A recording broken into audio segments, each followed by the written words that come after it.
Hi friends, welcome to 5 Minutes Tech YouTube channel. Here is Vivo V29 Pro 5G smartphone. In this video, you will learn how to remove language from your phone Vivo V29 Pro 5G. First of all, go to settings of your phone here. Go to settings. Then go to system. Go to system.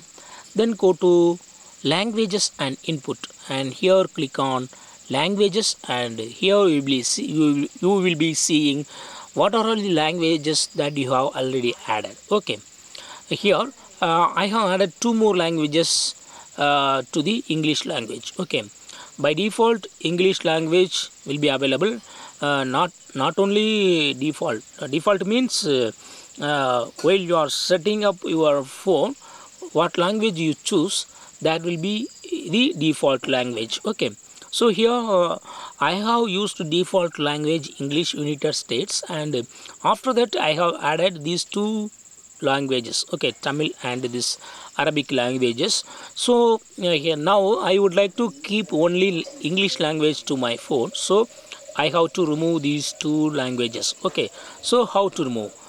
What you have to do is just click on these three vertical dots here and click on remove button.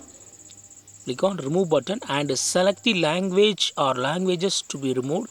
I have selected Arabic and Tamil, and click on this delete button and click on remove, and yes, those languages that you have selected have been removed now. Okay, so in this way you can easily remove language if you don't like to keep it in your phone. Okay, that's all friends, thanks for watching. Bye bye.